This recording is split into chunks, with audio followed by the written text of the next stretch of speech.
Assalamualaikum warahmatullahi wabarakatuh. Selamat datang di mata kuliah Logika Informatika, jurusan Teknik Informatika, Fakultas Ilmu Komputer, Universitas Muslim Indonesia. Bersama saya, Herdianti Darwis.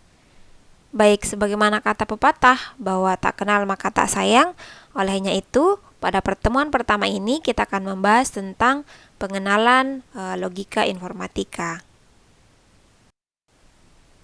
Sebagai pengantar awal untuk mengenali logika informatika itu seperti apa, maka objektif pada pertemuan pertama ini adalah kita akan membahas tentang konsep dasar logika, logika tradisional atau dikenal juga dengan logika klasik, logika modern atau logika simbolik, dan ruang lingkup logika informatika.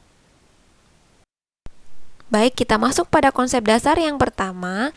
Perlu untuk kita mengenal sejarah logika.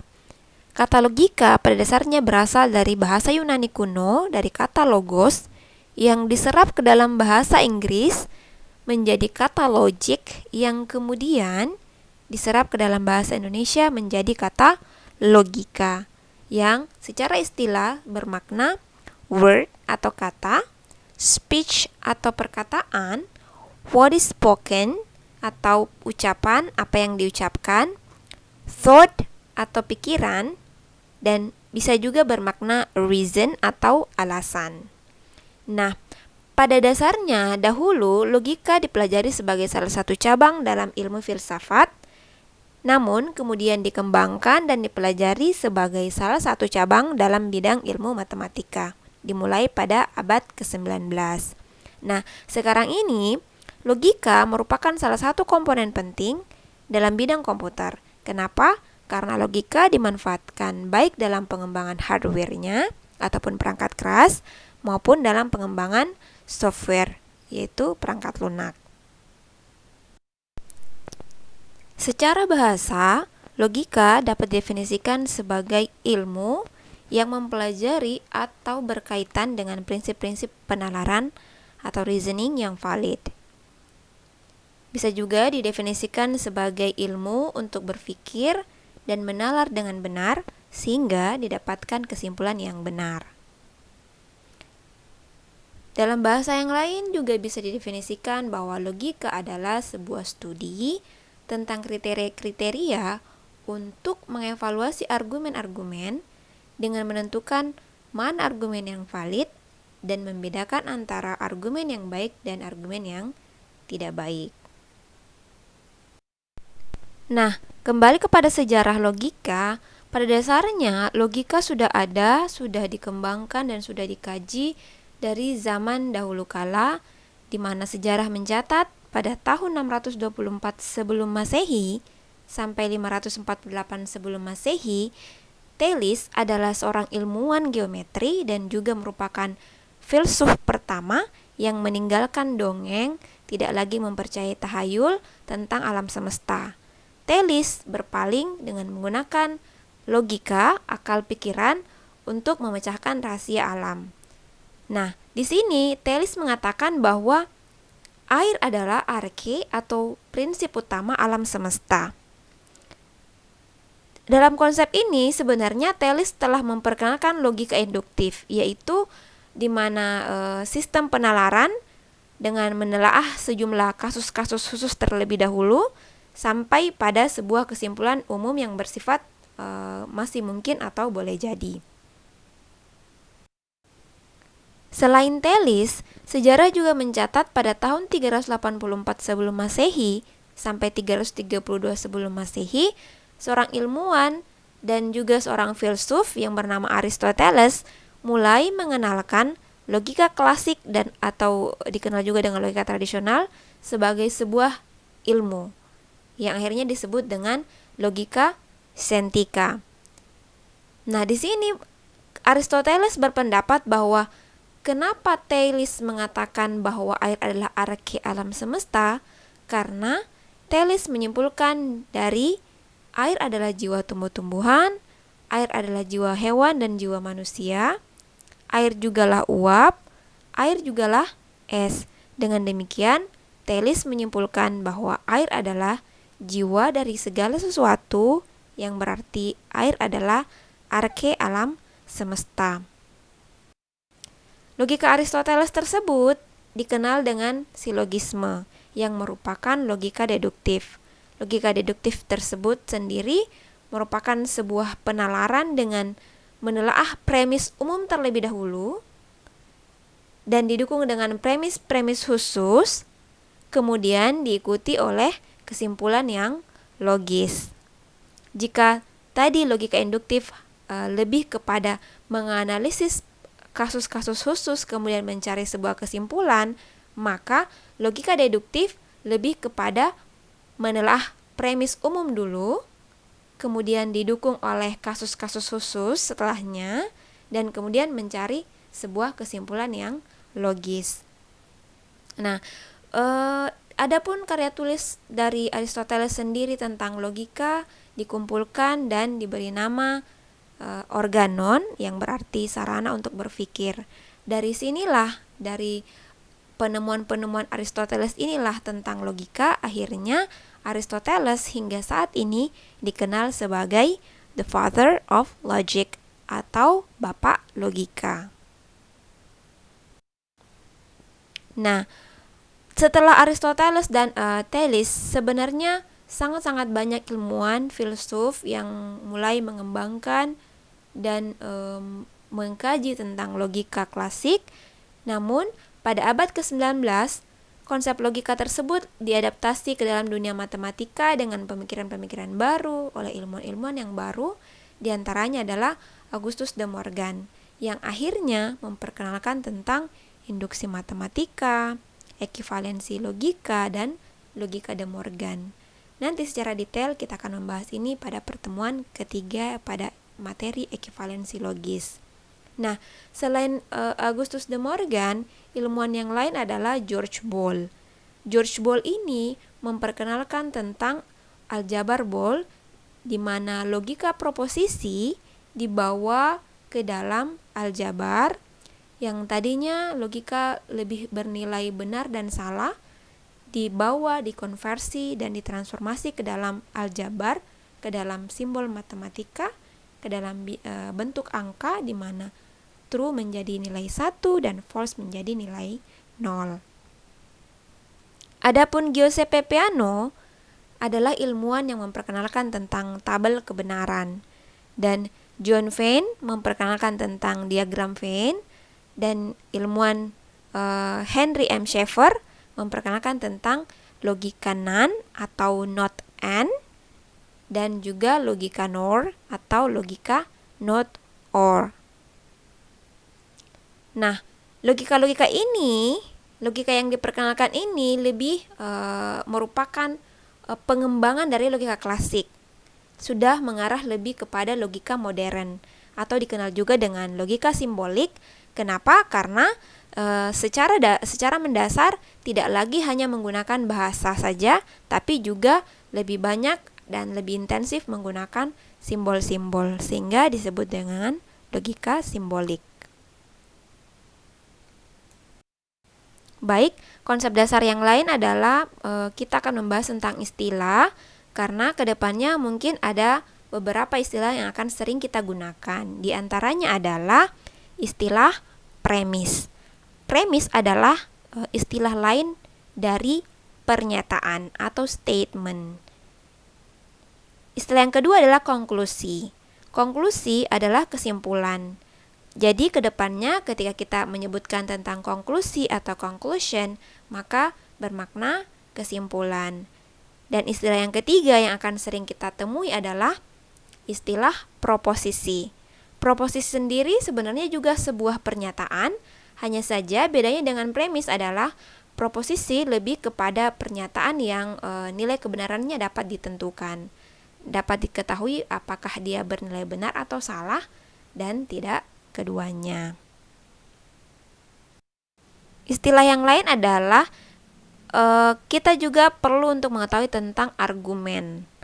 Nah, argumen itu sendiri sebenarnya secara bahasa didefinisikan sebagai sebuah usaha untuk mencari kebenaran dari sebuah pernyataan, di mana berupa kesimpulan dengan berdasarkan pada kebenaran dari premis-premis atau kumpulan pernyataan yang ada.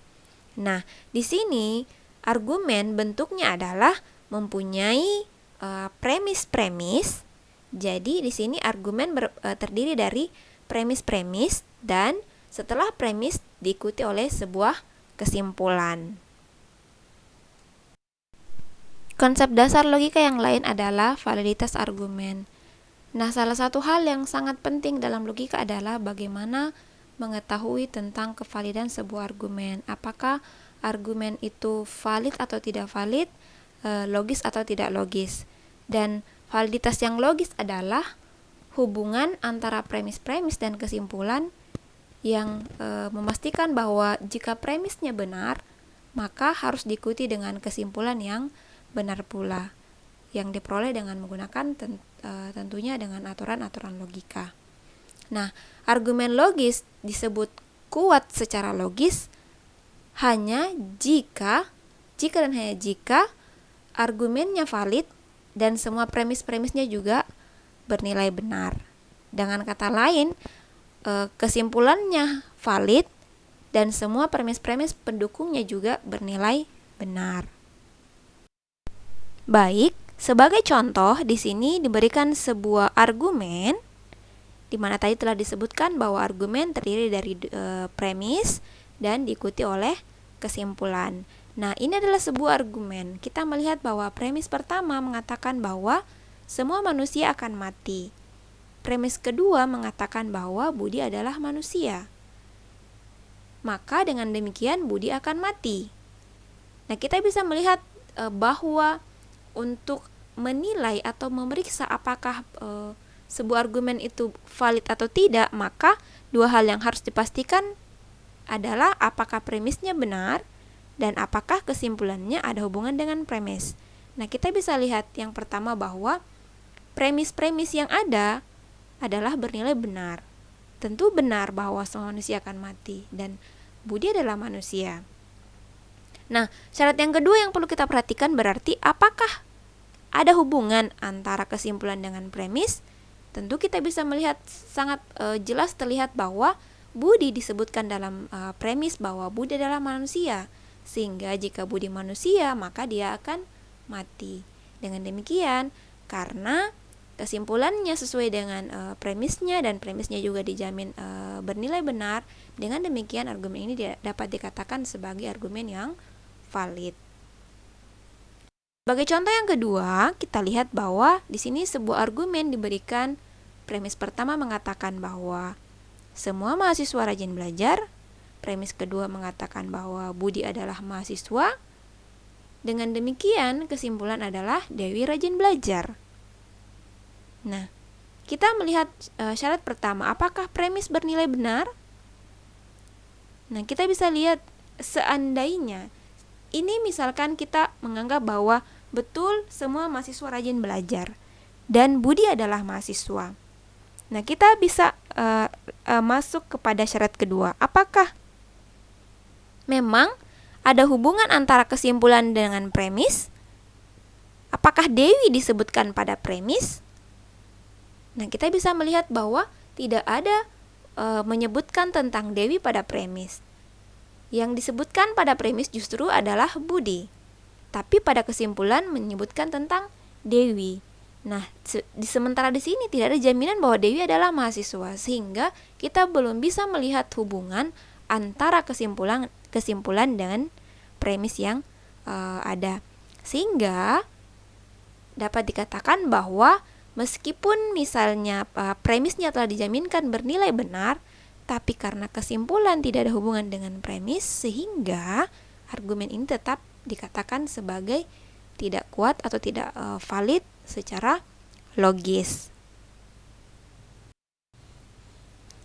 Baik, kita masuk pada contoh ketiga. Di sini diberikan sebuah contoh yang baru, sebuah argumen yang baru.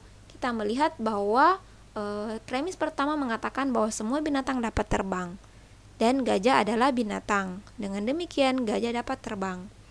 Satu skenario kita bangun, kalau misalnya premis bernilai benar, maka kesimpulan ini sangatlah logis. Kalau misalnya semua binatang dapat terbang dan gajah adalah binatang, maka kesimpulan bahwa gajah dapat terbang adalah kesimpulan yang sangat logis. Tapi yang menjadi masalah adalah kesimpulannya memang sangat terlihat ada hubungan dengan premisnya. Hanya saja masalahnya terdapat pada premisnya, yang sayang sekali bahwa premisnya ternyata bernilai salah atau tidak benar, sehingga sekalipun penarikan kesimpulannya bersifat logis dan ada hubungan dengan premisnya, tapi tetap saja argumen ini dikatakan tidak kuat secara logis. Kevaliditannya tidak kuat karena bermasalah pada premisnya yang tidak bernilai benar. Baik, tadi kita sudah membahas tentang logika itu seperti apa, definisi logika itu seperti apa, sejarah logikanya bagaimana, contoh-contoh argumen yang valid dan tidak valid itu seperti apa. Nah, sekarang sebagai salah satu konsep logika informatika adalah perlu untuk kita mengetahui informatika itu sebenarnya apa. Nah, di sini diberikan sebuah definisi bahwa pada dasarnya informatika itu adalah sebuah disiplin ilmu dan mempelajari tentang bagaimana transformasi fakta yang berupa data maupun informasi ke dalam mesin berbasis komputasi. Dan cakupan bidang informatika ada banyak, bisa masuk ilmu komputer, bisa ilmu informasi, sistem informasi, teknik komputer, dan aplikasi informasi dalam bidang komputer bisnis maupun akuntansi maupun ilmu komputer manajemen. Intinya ketika membahas tentang bagaimana transformasi fakta itu, transformasi data dan informasi menggunakan mesin berbasis komputasi, maka itulah yang disebut dengan informatika.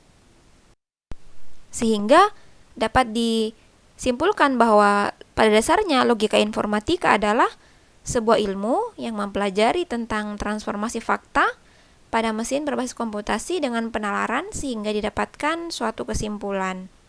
Nah, logika sendiri juga dikenal dengan istilah dengan nama The Calculus of Computer Science atau matematikanya bidang ilmu komputer, ilmu komputasi.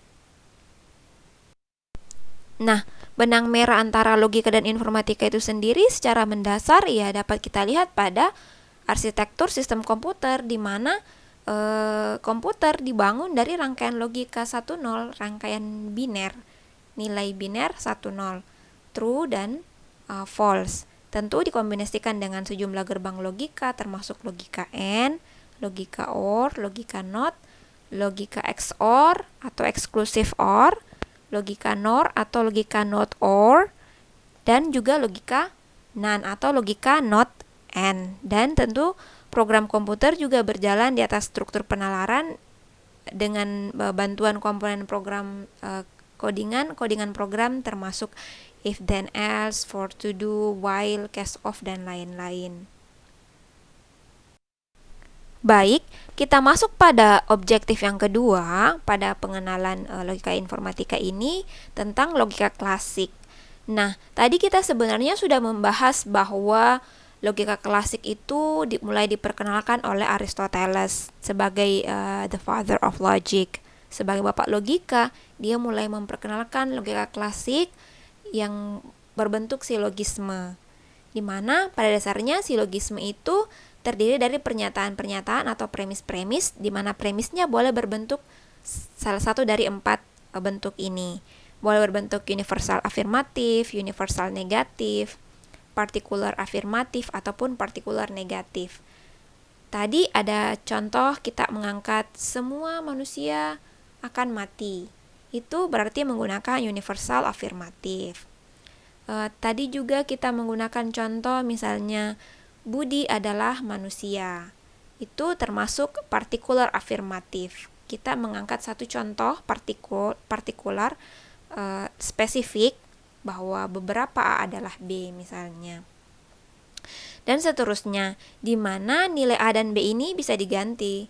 Bisa diganti di mana A dan B ini merupakan term yang bisa berupa objek, bisa manusia, bisa cuaca, bisa benda, bisa juga kata sifat sebenarnya, dan lain-lain. di mana A dan B ini disebut sebagai term of syllogism. Jadi A dan B ini nanti diganti dengan objek-objek yang lain. Di dalam logika klasik, di dalam silogisme itu sendiri, ada juga yang dikenal dengan silogisme sempurna atau dikenal dengan istilah well-formed syllogism. Nah, apa itu well-formed syllogism? Sebenarnya contoh satu yang tadi kita angkat, bahwa semua manusia akan mati. Budi adalah manusia. Dengan demikian, Budi adalah mati. Itulah contoh yang tadi kita angkat di contoh pertama. Nah, itu merupakan salah satu contoh well-formed syllogism. Kenapa? Karena silogisme yang tadi itu memiliki 2 buah premis dan 1 buah kesimpulan, di mana setiap premis memiliki 1 pokok term bersama dengan kesimpulan, dan 1 lagi term bersama dengan premis lainnya. Contoh, semua A adalah B. Premis pertama, premis kedua, semua B adalah C. Dengan demikian, semua A adalah C. Di sini kenapa dikatakan well-formed syllogism? Karena kita bisa melihat bahwa term A dia terdapat pada kesimpulan, dan term B terdapat pada premis yang lain. Ini adalah syarat well-formed syllogism, bahwa salah satu term di dalam premis harus satu ikut ke kesimpulan dan satu ikut ke premis yang lainnya. Jadi kita lihat premis yang pertama, A-nya, term A ikut pada kesimpulan, dan term B-nya ikut pada premis yang kedua. Kita lihat premis yang kedua lagi, bahwa term B ikut pada premis yang pertama, sementara term C-nya ada pada kesimpulan. Maka inilah yang disebut well-formed syllogism. Karena dia sempurna karena setiap term yang ada itu saling terkait dengan premis lain ataupun dengan kesimpulan. Nah, kita lihat bahwa pada premis pertama, A sama dengan A pada kesimpulan dan B sama dengan B pada premis kedua. Seperti dengan penjelasan yang tadi kita sampaikan.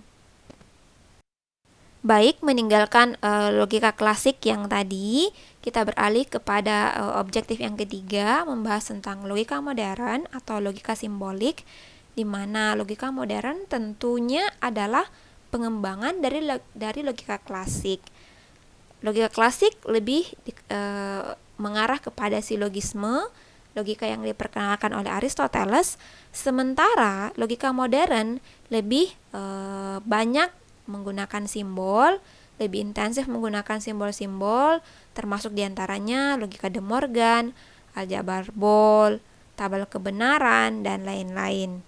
Dan logika simbolik ini sebenarnya mencapai puncak perkembangannya setelah 2 orang ilmuwan dari Inggris, yaitu Bertrand Russell dan Alfred North Whitehead, mulai memperkenalkan bukunya yang berjudul Principia Mathematica atau prinsip matematika, yang memperkenalkan tentang simbol-simbol untuk kalimat lengkap dengan perangkai atau operator-operator logika, termasuk simbol untuk logika and, simbol untuk or, if then, dan if and if only if, atau and ini adalah simbol logika konjungsi or disjungsi, if then adalah implikasi, dan if only if adalah biimplikasi, dan sebagainya. Lebih detail akan kita bahas pada pertemuan kedua. Logika modern ini kenapa menjadi hal yang penting untuk kita bahas? Karena dari logika modern inilah yang menjadi dasar teori pengembangan komputer digital, terutama khusus untuk pengembangan mikroprosesor. Dan logika informatika juga digunakan dalam semua bidang pada ilmu informatika, termasuk pengembangan software dan hardware-nya. Nah, ini adalah contoh penerapan logika simbolik yang saya berikan. Contoh sederhana, penggunaan logika dan pada contoh potongan source code, di mana di sini di contoh pertama dan contoh kedua kita bisa lihat bahwa misalnya diberikan sebuah nilai A dan B. Misalnya kita membangun sebuah program untuk meminta user menginputkan dua nilai A dan nilai B. Di sini kita memberikan logika, aturan logika bahwa jika if A mod 10 sama dengan 0, ini adalah program yang dibangun dengan menggunakan bahasa Python. Simbol persen artinya modulo. Jadi sebenarnya logika sederhananya adalah, bahasa sederhananya adalah, jika nilai A yang diinputkan tadi habis dibagi 10, atau jika nilai B yang tadi diinputkan habis dibagi 10, maka print yes. Ini logika atau ya, atau. Nanti kita akan secara detail menjelaskan bagaimana konsep kerja atau. Atau itu adalah pilihan. Jadi salah satu benar saja itu sudah dianggap boleh, sudah benar. Nah, kita lihat di sini user menginputkan dua nilai, 10 dan 15. Sebagaimana kita ketahui, 10 dibagi 10 sisanya habis. Walaupun 15 tidak habis dibagi 10, tapi karena salah satu angka dari A dan B ini yang telah diinputkan habis dibagi 10, maka output yang keluar adalah yes. Seandainya misalnya user menginputkan 15 dan 15, maka output yang akan keluar pasti no, karena angka yang pertama ataupun angka yang kedua sama-sama tidak habis dibagi 10. Nah, itu contoh yang pertama. Kita beralih kepada contoh yang kedua. Kita lihat dengan potongan yang hampir sama. Bedanya pada contoh kedua kita menggunakan logika AND, logika dan. Nanti kita akan mempelajari bahwa di dalam logika dan kondisi pertama dan kondisi kedua harus premis pertama dan premis kedua harus bernilai benar untuk mendapatkan output yang benar. Kita lihat di sini bahwa syaratnya adalah, kondisinya adalah, logikanya diatur dengan jika A habis dibagi 10 dan jika B habis dibagi 10, maka print yes. Tapi jika tidak, maka print no. Nah, sebagaimana kita ketahui, A memang habis dibagi 10. Tapi angka 15 yang merupakan nilai B yang diinputkan tidak habis dibagi 10. Jadi, walaupun salah satu dari A dan A ini memenuhi, tapi karena B-nya tidak memenuhi, maka yang keluar adalah output no. Seperti itulah salah satu contoh penerapan logika OR dan logika AND pada pemrograman sederhana. Nah, di sini saya memberikan contoh yang lain, contoh yang ketiga, misalnya saya telah menginputkan nilai, sudah menetapkan nilai bahwa A adalah 200, B adalah 33. Kemudian logikanya saya bangun. Logikanya dibangun dengan jika nilai B lebih besar dari A, maka print B is greater than A. Tapi jika A-nya sama dengan B, maka print A and B are equal. Dalam kondisi yang lain, jika dalam artian jika logika pertama tidak memenuhi dan logika kedua tidak memenuhi, maka print yang terakhir A is greater than B. Nah, kita lihat bahwa input yang tadi diberikan A, apakah B lebih besar dari A? Tidak ya. Tidak. B harusnya lebih kecil. Jadi, kondisi pertama tidak memenuhi. Logika pertama tidak memenuhi. Nah, logika kedua, apakah A sama dengan B? Juga tidak. Maka yang output yang harus keluar adalah output yang terakhir, print yang terakhir, yaitu A lebih besar dibanding B. Nah, contoh sebaliknya di nomor 4. Di nomor 4, di contoh keempat, di sini angka yang saya inputkan dibalik, A-nya adalah 33 dan B-nya adalah 200. Ya, secara sederhana ya manusia tentu akan mudah mengenali bahwa B lebih kecil. Tapi karena kita ingin komputer yang mengenali, maka tentu kita harus membangun logikanya. Nah, di sini diberikan aturan logika, kita membangun logikanya bahwa jika B lebih besar dari A, maka print B is greater than A. Jika A lebih besar sama dengan jika A sama dengan B, maka print A and B are equal. Jika kondisi pertama dan kondisi kedua tidak terjadi, maka print A is greater than B. Nah, kondisinya di sini bahwa di logika pertama sebenarnya sudah memenuhi, bahwa memang benar bahwa B lebih besar daripada A, sehingga keluarlah output B is greater than A. Ini contoh penerapan logika sederhana pada pemrograman. Bagaimana kita menggunakan if then, else if, dan lain-lain. Ini adalah bantuan komponen pada bahasa pemrograman. Sebagai contoh yang lain, contoh penerapan logika simbolik yang lain adalah misalnya penerapan logika pada search engine atau mesin pencari, di mana misalnya kita ingin mencari kata, ingin mencari informasi dengan memasukkan keyword ilmu komputer dan teknik informatika. Karena di sini logika dan, maka nanti informasi-informasi yang akan diberikan oleh search engine adalah informasi-informasi yang memuat dua kata tersebut. Baik, kita masuk pada objektif yang keempat, yaitu tentang ruang lingkup dari logika itu sendiri. Nah, secara umum sebenarnya logika dibedakan menjadi dua macam, yaitu logika pasti dan logika tidak pasti. Logika pasti sendiri terdiri dari 4. Logika pernyataan atau dikenal juga dengan propositional logic, logika predikat atau predicate logic, logika hubungan atau relation logic, dan logika himpunan. Nah, sementara logika tidak pasti adalah logika samar atau fuzzy logic.